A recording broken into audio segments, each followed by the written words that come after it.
Hi guys, James at Rampant Lion Reviews again for you today with another beer review. For this one we are going to stick to Sweden, and we're also going to stick to my home county of Skåne here in the very south of the country.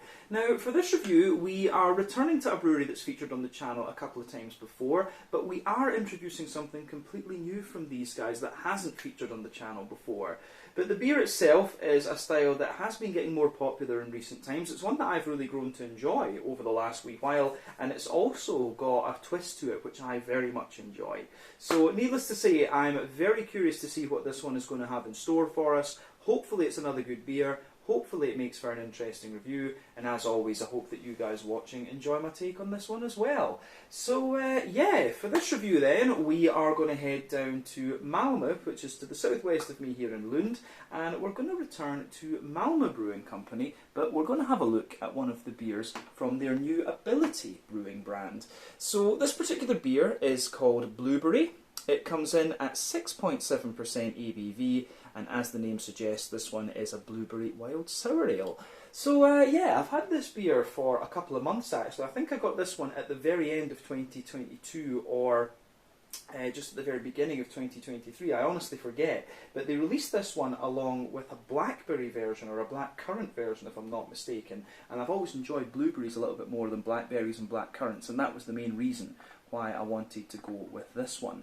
But in the months since they've released a few other fruits as well. I have seen a cherry one at one stage, and I think there was one other one too, but they have been releasing a few different beers from this Ability Brewing brand over the last wee while, which is nice to see. I've long been saying that Malmö Brewing Company should release some of their beers in bottles and cans and things like this, and finally they're starting to do it, albeit under a different brand. But yeah, like I said, very cool to introduce the Ability Brewing brand to you here on Rampant Lion Reviews, and always nice to return to Malmö Brewing Company as well. Taproom is of course one of my favourite places to go and visit when I am down in Malmö. But let's crack on with this one then and see what it's going to have in store for us. So, as always with my reviews then, I'll tell you a little bit about the brewery before we taste the beer. If you want to get straight to the tasting though, just fast forward.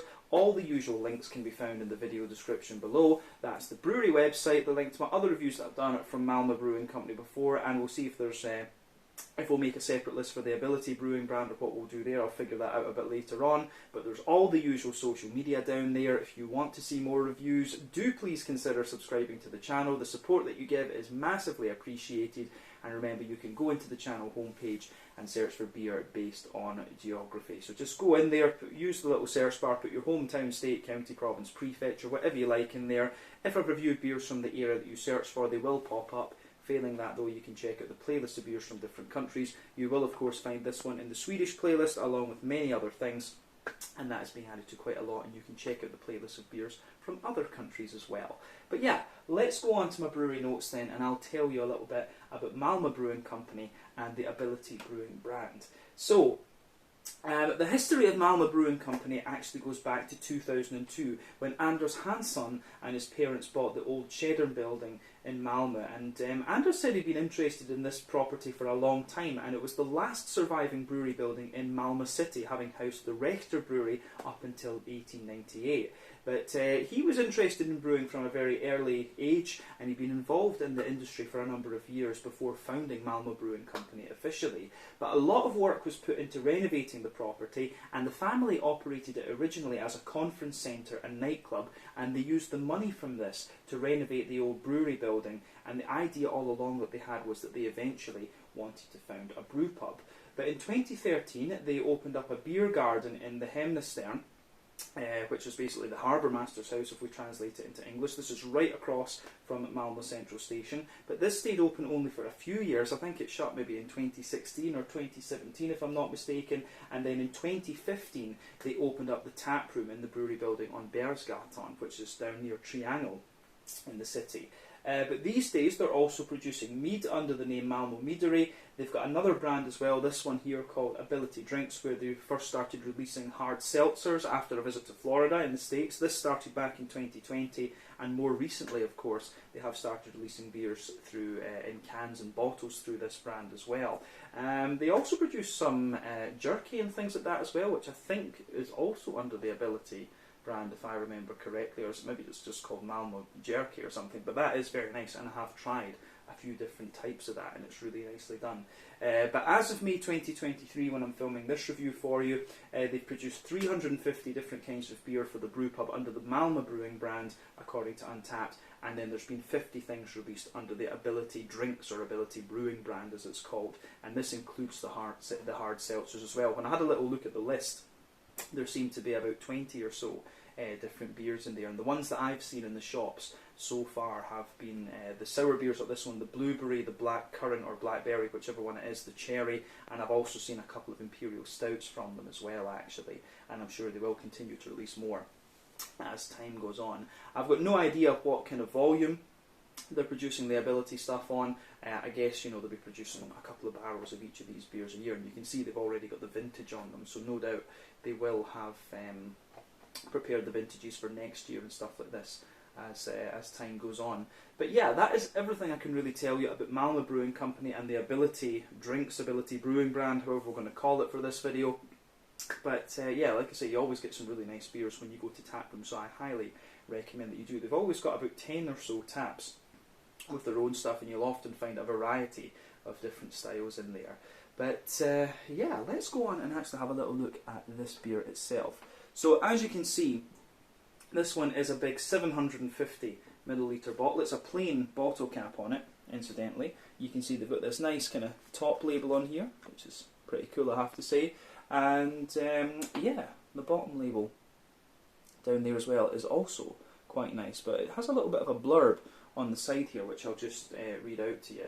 And this one, I should say, this beer is made with lactobacillus and Brettanomyces. But yeah, it says here, Ability Brewing Wild Blueberry Sour starts with a standard wort production with Pilsner malt, wheat malt and torrefied wheat. 10-year-old hops are added into the end of the end of the boil. We pitch with Lactobacillus brevis and Lactobacillus delbrueckii. Pardon me. 5 days after pitching, we add Brettanomyces brucellosus. So they're playing around with a lot of different types of Brettanomyces in this one. But when primary fermentation is completed, we transfer everything to a new tank and add blueberry. Secondary fermentation takes at least 6 months. When the character is at the desired level, we fill it in the kegs and bottles. So yeah, obviously, just this has been one big experiment for them, and they're obviously kind of refine it. Actually, I know Anders and the guys at Malmö Brewing are they're very anal about how their beers taste and things like that, which is always the good thing. That's why you get good beers when you go down there, because they're very, very picky on how they taste, and they're not afraid to throw away batches and things like that either. I remember one festival where they threw away like 2 batches of canned wheat just because it didn't taste right. But yeah, that's just kind of how it goes, and I think that's a good approach to take. You know, they want quality with their beers. But yeah, like we said earlier, this one is a 6.7% blueberry wild sour beer. Quite a few different types of lactobacillus in this one. Let's get it out into the glass and see what it's all about. Very, very curious about this one. Incidentally, I can't remember exactly how much I paid for this beer, otherwise I would have valued it, but I'm sure it was a little bit over 100 kroner, something like that. But yeah, for a big 750ml wild ale like this, you know, you can't really complain paying close to the 200 kroner mark. So yeah. Plus, yeah, always like supporting Malmö Brewing Company where possible. Let me just line this up for the video again so that my OCD is happy, and we can have a look at the beer. So, yeah, before the head disappears on this one, we can see that this beer is poured with just under a finger of a frothy, I would say kind of purple tinted head there, but it's got a nice kind of creamy note to it. You can see a mix of kind of medium sized bubbles on the bottom there and a few more foamy ones just going up toward the top. But overall, it does look very, very nice actually. I've got a lovely, it has this lovely sort of dark burgundy type colour to it, this one. And obviously the colour in this beer is coming from the blueberries. But remember, generally speaking with beer, you've got a few things that can affect the colour of your beer. 1, the type of malts that you use. This goes a long way to determining your EBC rating. 2, length of your wort boil will also play a role, because the longer you boil the wort, the more the sugars caramelise, and thus you get a darker coloured beer. But any barrel aging you do or adjuncts you put in will affect the colour of the beer as well. And when it comes to sour beers, usually the barrel and the type of fruits that you use can play a major role in deciding how these beers actually come out.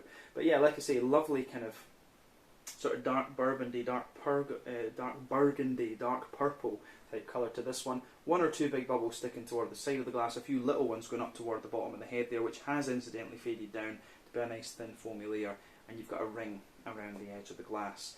But yeah, overall, it does look pretty damn nice actually. So let's have a wee look at the aroma of this one then and see how we go. I don't think we need to say any more about the actual appearance of the beer. So let's do this. Oh yeah.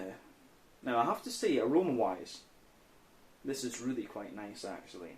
When it comes to these more old school kind of, I guess this is going to be a more, with the Brettanomyces and stuff like this, this is going to be one of these kind of more old school, what I would call Belgian woody type sour beers. And I have to say the aroma of this one is really nice. It's got quite a little bit of sweetness and smoothness underneath.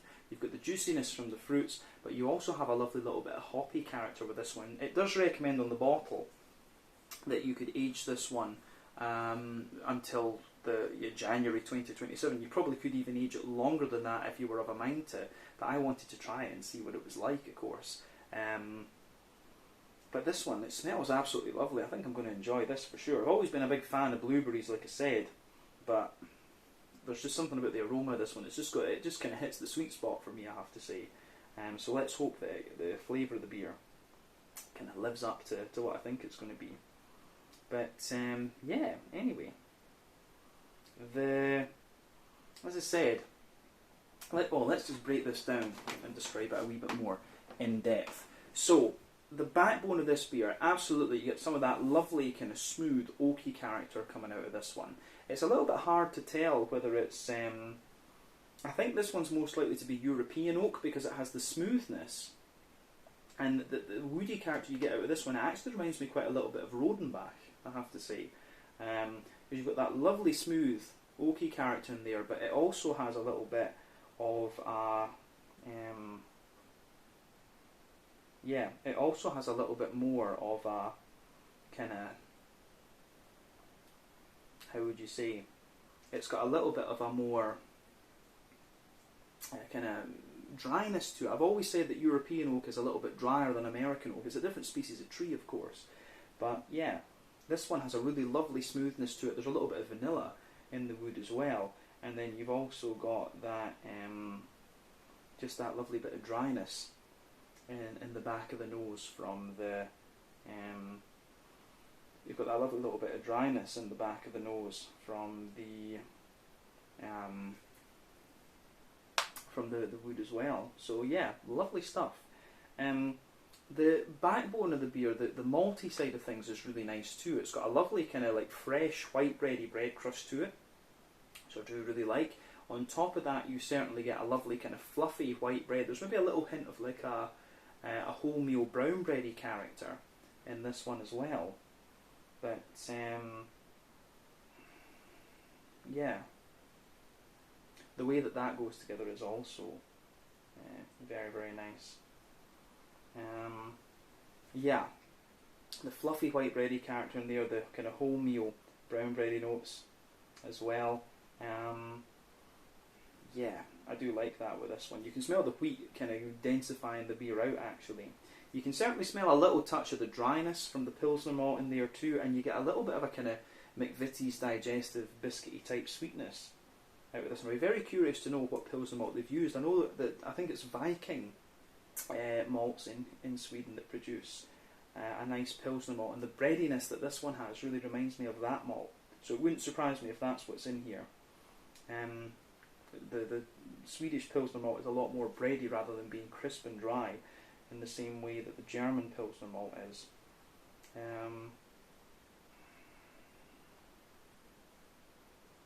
But yeah, the way this one goes together is really, really nice. I have to say, I love the maltiness that this beer has. On the hoppy side of things, it's kind of what you would expect. You've got a little touch of earthiness in there, you've got a little bit of herbal character, and you've got the remnants of a slightly floral note, but quite a nice bright grassy sort of thing coming out of the beer as well. So yeah, the way that that goes together in this case is really quite nice. As I've said to you in sour beer reviews before, it's always interesting to ask sour beer producers what their mentality with hopping is. A lot of the modern sour beer producers that do the kind of smoothie sours and stuff like this, a lot of them don't add hops into the beer. You know, the likes of Duck Pond, Fermentera and Elm 11, of course. These are just some local Swedish examples, but they don't put hops in their beers, whereas the producers back home in Scotland, Holy Goat and Vault City, they do actually put hops in their sour beers, their more modern sour beers. Some brewers will say that it can give you a little bit more depth, whereas other brewers say, yeah, it's not really needed because the fruits usually suppress the hoppy character, of course. But when it comes to these old school, more woody, traditional Belgian type sour beers, having the hop in there can, as I say, add a little bit more depth to it. And back in the day, they of course used to add old hops into the beers, which is exactly what the guys at Malmö Brewing have done with this beer. So you do still get, regardless of how old your hops actually are, you will still get a little bit of a green component to this one, and you can smell that quite clearly here. The more that smell of this beer, it leans a little bit more toward the kind of grassy side of things. But yeah, on the fruity side, of course, this is all blueberries, and it's quite a juicy blueberry. I don't find the fruity side of this beer overly tart, to be honest with you, and I'm curious to see how that's going to play out when we actually taste the beer. But yeah, the blueberry notes you get out of this one is the blueberry notes are like really lovely and very kind of juicy. Actually, I really do like how all of that pieces together in this particular beer. But yeah, underneath that you do get a little bit. For me, there's a little bit like a kind of candied blackcurrant. There's a little tiny bit of fig and stuff like this. You're going to have all these sort of placebo notes coming out of the beer because of the interactions with the Brettanomyces and the yeast and stuff like this. But overall, as I say, the aroma of this beer I think is very nice. So take a wee bit of time to just enjoy that aroma before you actually get stuck into it. But yeah, I think we can have a taste of this one now and see what it's all about. So yeah, this one is the Blueberry Wild Sour Ale, coming in at 6.7% ABV from the Ability Brewing brand, produced by Malmö Brewing Company in Malmö here in Skåne in the south of Sweden. Let's get stuck into this one. Slange, skål, cheers.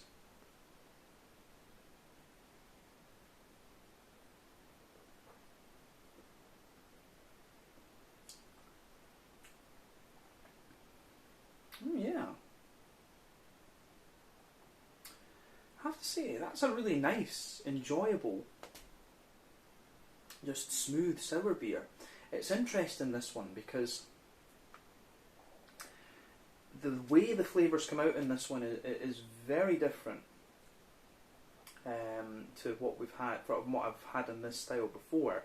So in a way, this beer, it really is kind of quite in keeping with what you would expect from the aroma, first and foremost, but it shows you, it's just the way that the way just everything pieces together in this one, I think, is really quite interesting. So when you take this beer in,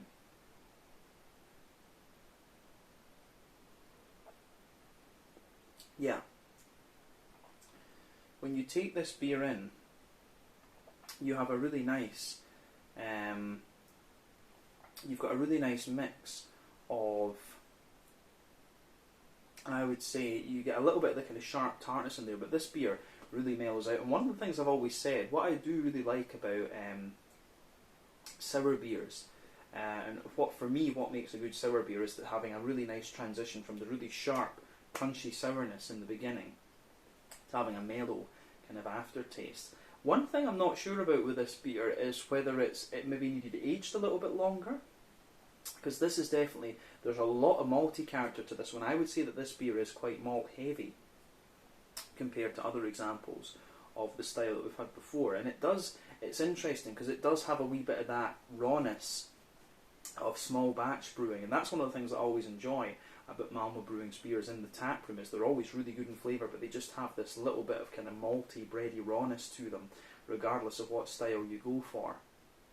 and it must just be the type of malt that they use and some of the yeasts and things that they have.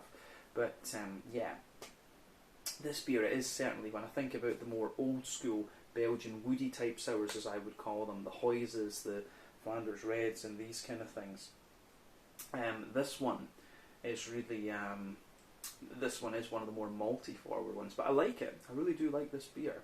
So let's just try and break this down and describe it for you a bit more in depth and expand on the flavour. So we'll start in the middle third of the palate, as we always do.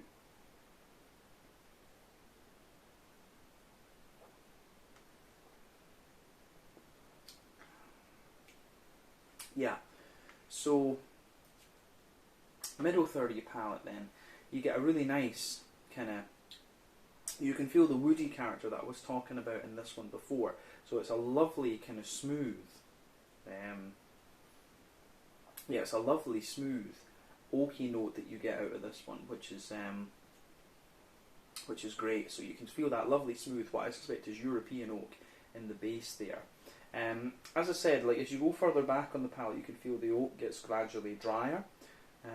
But as you move further forward in that middle third of your palate, you can feel there's a little bit of an almost vanilla type quality comes out of the woody base there, which is nice. But as I say, it's got that slightly more dry character to it, which makes me think this is European oak rather than American oak. But anyway, there is a little bit of an almost kind of butterscotchy type quality coming out of the beer as well, which is interesting. So it does make me wonder if there's a little bit of oak chip or something in here. The way the woody character comes out in this beer gives you the, pardon me, gives me the impression of a little bit of oak chip. I'd love to know what barrels they've used to age this thing actually, or whether they've got like a little mini fodder or something like that in the brewery. But yeah, I think the way it goes together is really quite nice actually in that sense. But above the woody character of the beer, you start to get the malty side of things. So you've got a little bit of a kind of fresh white bready bread crust coming out of this one.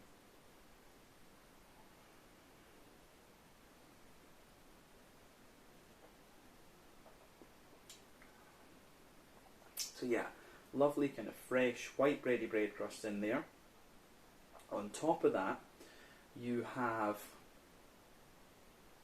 on top of that, you start to get, there's a little bit of a kind of wholemeal brown bready layer, and it's not too thick or too dense a layer. So yeah, you've got this lovely kind of wholemeal brown bready character coming out of this one, which I think is very, very nice. And then you get the fluffy white bread above that, which will be from a mix of the wheat and the Pilsner malt, I'm guessing. So you get this lovely kind of fluffy and smooth bready character coming out of the beer. Above all of that, you can feel the wheat is there, just smoothing out the beer, of course. But then in the middle of that,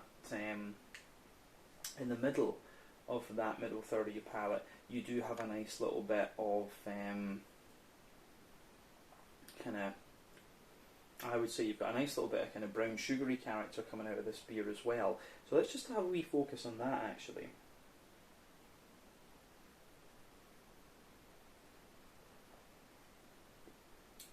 So yeah, the brown sugary character in the middle of your palate there, you can feel there's a little circle in the dead centre of your tongue with this beer, and it's a bit of a Werther's Original kind of butter candy, butterscotchy sort of thing. But as you move further out from that, you do get a little bit more of a kind of McVitie's digestive biscuity sort of thing coming out of this one. So yeah, the way that goes together is quite is really quite nice. Yeah, the malty, as I say, the breadiness that this beer has is quite interesting, because this is quite a malt. It really is kind of a malt forward sour beer in that sense. I do wonder if I should maybe let this age a little bit. I'd be curious to try another one of these before the kind of best by date. I wonder how they chose the best by date, or if they just wrote 5 years, something like this. But yeah, I think that covers everything we need to say about the middle third of your palate in the beer with this one. So as you go toward, as you go to the back third of the palate, then you can feel that border region between middle and back third of your palate. You've got a nice little bit of bready build up in this one there. Just quite nice, like fluffy white bread. You've got a little bit of a Pilsner malty character as well, which I do really quite like. And then you've got the base, you've got that back third of your palate as well. You can feel all of these sort of things going on in this one. As I've always said, more dry and bitter flavours come out further back on the palate, sweeter flavours come out further forward. And on the back third of the palate, you tend to get similar flavours to the middle third of your palate, but they just come out in different densities. So you can feel that the woodiness in the base is a little bit of a drier. The woodiness that you get in the base there is a little bit kind of more dry and smooth, I would say, which is quite nice. Above that, you get a little bit more of the kind of like Werther's original butter candy dryness of the wood that I was talking about as well. Then you get the bread crust, which again feels a little bit drier. You've got the wholemeal kind of brown bready layer above that, which has a little bit more sweetness to it, which is interesting. But yeah, you can feel that that layer is a little bit more light and airy. Then you've got the fluffy white bread above that, which again feels lighter and airy. Then you've got the smooth kind of wheaty characters just sitting above this one too. So yeah, the way that this beer goes together in that sense, I think, is really quite interesting. So it gets a thumbs up from me. Yeah, interesting stuff. On the yeasty side of things, above the back third of the palate, yeah, you've got this lovely kind of brown bready, farmhousey type note coming out of this one, which I think is really nice.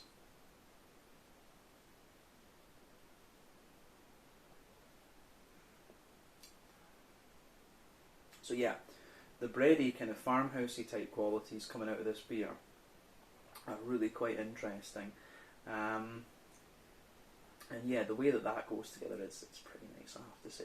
But yeah, it's got this kind of brown bready, woody kind of note to it. And there's a little bit of honeycomb wrapped around it. As I always say in these reviews, I always, for some reason, get honeycomb, like a sort of honeycomb sweetness from the yeasty side of the beer on the top of the back third of the palate. But definitely we can say the back third of the palate, the flavour is taller. Then as you come further forward into the middle third of your palate, it just kind of condenses down and squashes together that little bit more. But like I say, I like that about this one. On the fruity, on the hoppy side of things then, we're not onto the fruity side of the beer yet, back corners of the palate, definitely a nice little bit of smooth earthiness in there, for sure.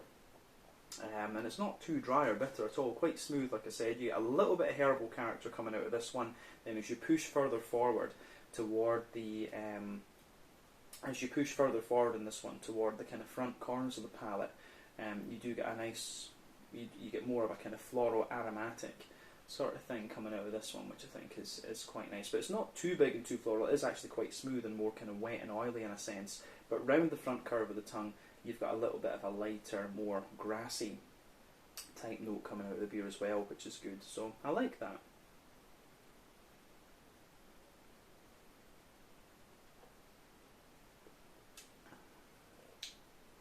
Yeah. So on the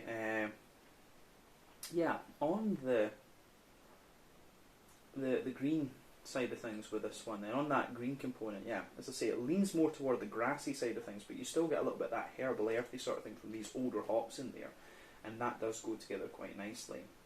But I don't think we need to say too much more about the hops other than that. Yeah, let's have a little look at the front third of your palate then. So you've got that border region between front third and middle third of your palate. You get a nice little bit of bready build up in there. It's kind of white bready, but there's a wee bit of a kind of sweet wholemeal brown bready character in there. The base of that, front third of your palate, you get the wood, the nice kind of smooth woody character in there. Again, a little bit of the kind of butterscotchy character on top of the wood too. A wee bit of bread crust and a bit of the bready character on top, and then you get the fruity side of this beer. And interestingly, the blueberries in this one, I'm saying blackberries, the blueberries in this one are not too sharp at all. They really are just nice and soft and juicy. So this beer, in a sense, for a sour beer, when you take it in,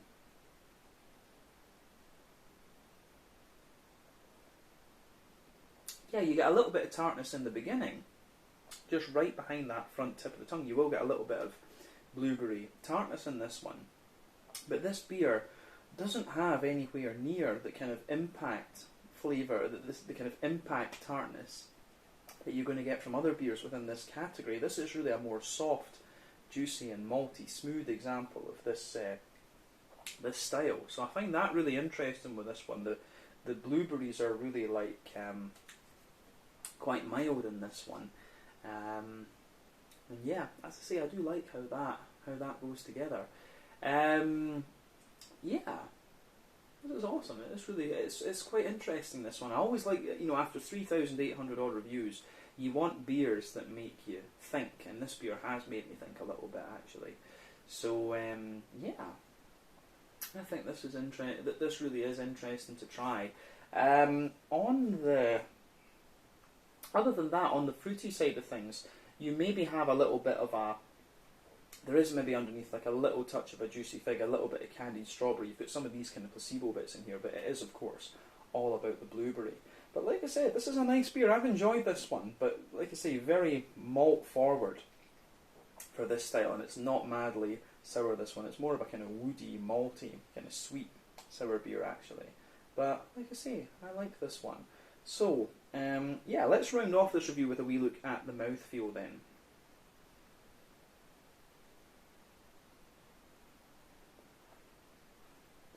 So yeah, mouthfeel wise, this beer, I'd say this one, it's kind of when it comes to sour beers, I always find sour beers are a little bit lighter in their mouthfeel than some other ones. But for me, this is kind of mid-bodied, it's kind of in the middle of the spectrum when it comes to one of these, maybe leaning a bit more toward the full-bodied part of the spectrum when it comes to the more old-school Belgian woody type sour beers, as I call them.